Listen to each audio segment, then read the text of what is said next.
Headshot ने देव से phone पर कहा, जी आधे पैसे मिल गए हैं, आज तेरा काम हो जाएगा। मुझे यूं ही हेडशॉट नहीं कहते, खोपड़ी के बीचों बीच गोली मारूंगा। अब क्या होगा?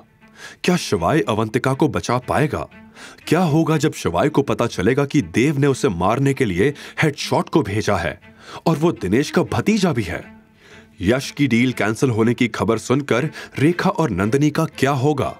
क्या यश को कभी पता चलेगा कि शिवाय कौन है? हे महाकाल, कुछ भी हो जाए, आज अवंतिका का ख्याल रखना। शिवाय ने जोर से कार का एक्सीलरेटर दबाया और गाड़ी रफ्तार पकड़ते हुए शहर के सारे सिग्नल्स तोड़ती हुई थंडर नाइट क्लब की ओर बढ़ने लगी। वहीं इंडस ग्रुप से निकलते वक्त यश के दिलो दिमाग में बस एक ही सवाल था कि उसने किसे ऑफेंड कर दिया था।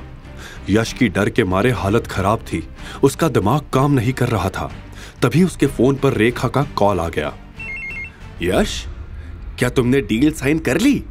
भूलना मत, नंदिनी का बर्थडे आने वाला है। कंपनी के सभी एम्प्लॉयज को इनवाइट करना, दिनेश जी को भी।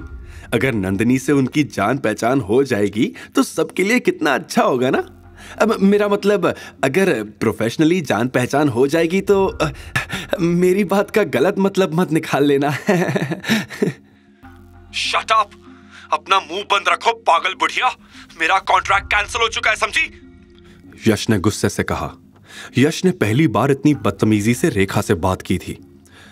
पर यह कैसे हो सकता है? डील की बात तो पहले हो चुकी थी। रेखा ने चौंकते हुए पूछा। मुझे क्या पता ये सब कैसे हुआ? मैं तो बर्बाद हो गया, रास्ते पर आ गया, और अब आप चाहती है कि मैं आपकी बेटी के लिए बर्थडे पार्टी अरेंज करूं, क्यों? इतना बोलकर उसने गुस्से में रेखा का फोन काट दिया। रेखा भी शॉक थी। उसने बगल में बैठी नंदिनी की तरफ देखते हुए कहा, ये यश भी यूजलेस निकला, इसकी डील ही कैंसिल हो गई। इसका मतलब अब दिनेश सिंह मेरे बर्थडे में नहीं आएंगे मॉम? अब हम क्या करेंगे? कहां से लाएंगे कंपनी को बचाने के लिए 2 करोड़ रुपए? नंदिनी ने घबराते हुए पूछा और फिर खुद ही जवाब में बोली, मॉम, आई गेस हमें दादाजी का पुश्तैनी मकान अब बेच देना चाहिए। 2-3 करोड़ तो मिल ही जाएंगे उसके। एक शातिर मुस्कान के साथ रेखा अब बोलने लगी। शांत बेटा, अभी घर बेचने की कोई जरूरत नहीं है। अवंतिका रानी हमारे कब काम आएगी? विकी नाम के अंडरवर्ल्ड माफिया को अवंतिका बहुत पसंद है और उसके लिए वो हमें 2 करोड़ रुपए देने के लिए तैयार है। 50 लाख एडवांस आ गए हैं, बाकी के कल लेने जाना है।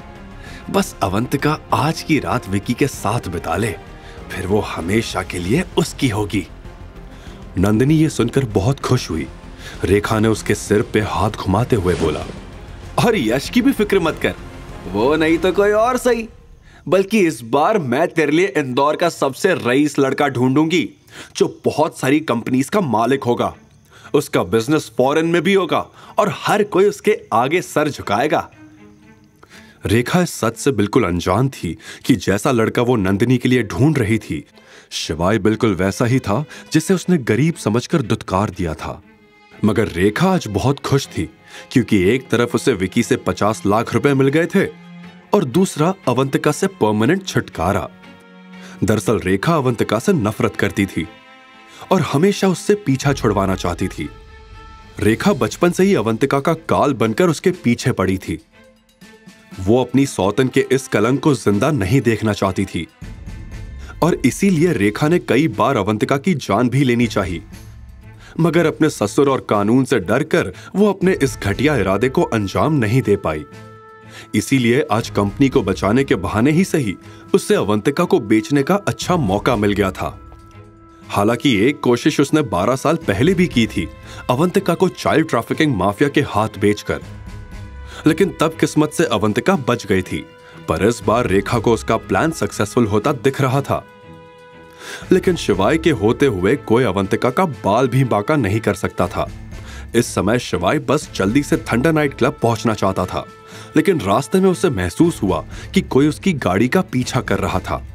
शिवाय ने पीछे आ रही गाड़ी को इग्नोर करते हुए अपनी गाड़ी को तेज भगाया और थंडर नाइट क्लब की ओर निकल गया। ये देव के भेजे हुए आदमी थे जो इस समय शिवाय को मारने के लिए उसका पीछा कर रहे थे। हेडशॉट भी उसी गाड़ी की फ्रंट सीट पर बैठकर सब कुछ मॉनिटर कर रहा था। हेडशॉट को देव का कॉल आया तो फोन उठाकर हेडशॉट ने कहा, मिस्टर देव, डोंट वरी, इस आदमी को आज हम ठिकाने लगा कर रहेंगे। अब आप कह रहे हैं तो मैं तसल्ली से सो सकता हूं, देव ने कहा। थंडर नाइट क्लब पहुंचकर शिवाय ने कार को पार्क किया और एंट्रेंस की तरफ भागते हुए गया। इस 5 मंजिल इमारत में शहर के सारे इलीगल काम होते थे। शहर के सारे गुंडे माफिया हर रात यहां आते और अपने गलत कामों को अंजाम देते थे। आगे की कहानी जानने के लिए देखिए अगला एपिसोड सिर्फ पॉकेट FM के YouTube चैनल पर। और शिवाय एक विनाशक के सारे एपिसोड्स को सुनने के लिए डिस्क्रिप्शन में दी लिंक से डाउनलोड करें पॉकेट FM ऐप।